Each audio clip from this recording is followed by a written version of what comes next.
My name is Leila. I am 34 years old, and I teach literature at a small private academy nestled in a quiet part of the city, where the streets are lined with old sycamore trees, their leaves whispering with the wind as if sharing secrets that only the city understands. My mornings begin before the world fully wakes. I leave my modest apartment at exactly 6:45 a.m., walking the same narrow streets, past the cafes that hum with early chatter, past the corner bookstore with its faded sign, inhaling the scent of fresh bread from a nearby bakery that drifts across the pavement like a promise. By 7 o'clock, I am in my classroom, arranging the wooden desks just so, straightening the colorful posters on the walls, and making sure each book lies neatly on the shelves. I take pride in these small routines, these quiet rituals that make the day feel ordered and safe before the whirlwind of children's laughter and chatter overtakes everything. I take pride in these small routines, these quiet rituals that make the day feel ordered and safe before the whirlwind of children's laughter and chatter overtakes everything. Yet, he always manages to return home by nightfall, carrying with him stories of the world outside, which he shares with a warmth that always makes me feel part of something larger. Our apartment is small but comforting. 2 bedrooms, a narrow kitchen with chipped tiles, a living room where the sofa is worn from years of use, but perfectly molded to our bodies. In this modest space, sunlight pours through the curtains in the late afternoon, casting golden stripes across the wooden floors, and I have always felt safe here, cocooned in the intimacy of our life together. The simplicity of it, the quiet rhythm of our days, was all I had ever wanted. Every morning, before the chaos begins, Rami and I share tea at our small wooden table. I pour his first, careful to let him take the first sip, and then pour mine, inhaling the steam as it curls upward in lazy spirals.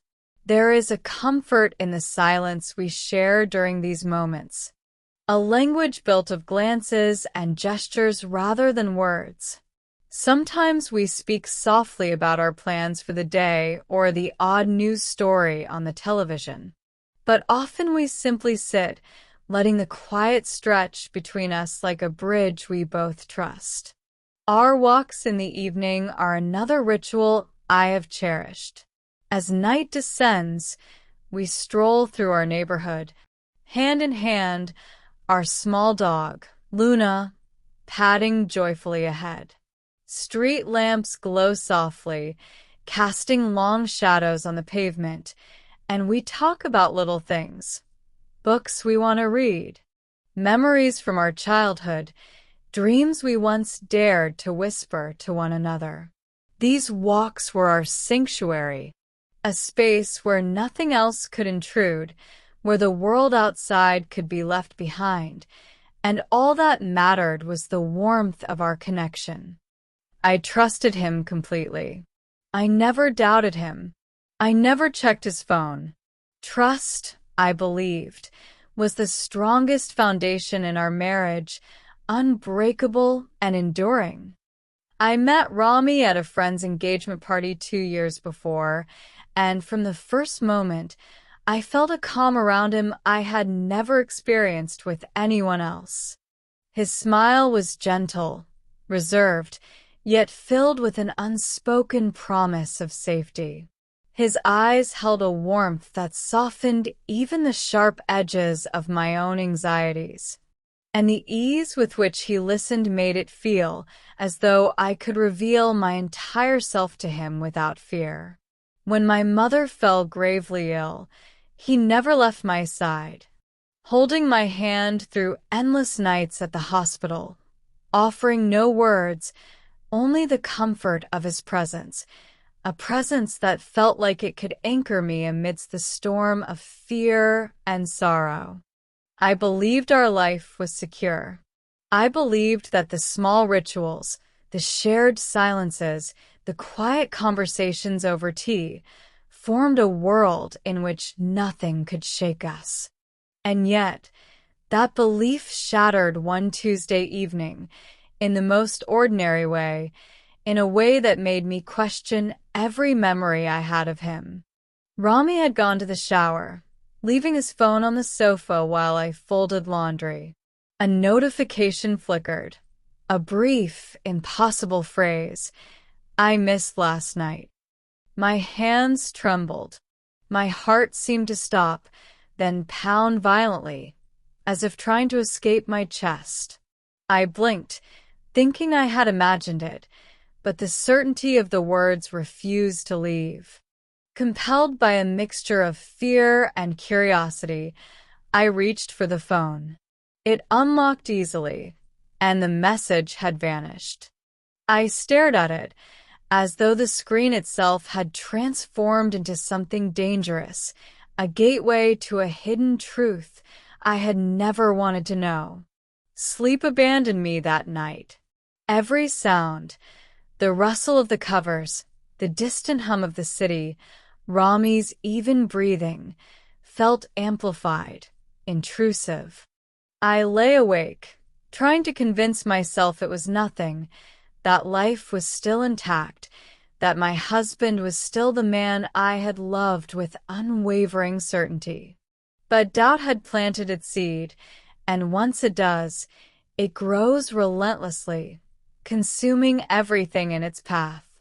In the following days, I became a silent observer of our home, noticing subtle changes in Rami, the way he guarded his phone, the brief flickers of amusement when messages arrived, a faint, unfamiliar scent clinging to his shirts. Every glance, every smile, seemed coded, secretive, and each time my heart raced with a mix of fear and disbelief. I hated myself for noticing. I hated myself for doubting him, and yet I could not look away. One night, cloaked in the darkness of our apartment, I opened his phone again. There, in a hidden folder marked with a single letter, N, I found messages that tore apart my world. Words of longing, photographs of him with another woman, plans I had never imagined. My chest tightened, tears burned down my cheeks, and I felt both shattered and strangely awakened, as though a veil had been ripped from my eyes. When Rami entered the room, his hesitation was immediate. His eyes searched mine, desperate for understanding, for forgiveness, for an unspoken promise that all could be fixed. But some things cannot be repaired with words. Some truths demand confrontation, and some betrayals leave indelible scars. I left. I gathered what little I could, took a taxi to my sister's apartment, and finally allowed myself to breathe without the weight of suspicion pressing on my chest. Days became weeks, and I began renting a small, pale blue studio apartment of my own. Sunlight poured through the window each morning, and for the first time in months, I could sit with my tea and watch the city move, feeling an unfamiliar but intoxicating freedom. In this quiet, I remembered myself. I remembered the small victories I had once celebrated alone, the laughter I had once reserved for no one but me, the dreams I had shelved for convenience and compromise. I began teaching with renewed vigor, pouring energy into my students, witnessing their excitement for literature as though it were my own. Slowly, deliberately, I reclaimed pieces of myself that I had thought lost forever. I realized that life, with all its betrayals and heartbreaks, was not about clinging to illusions, but about finding strength in the fragments left behind.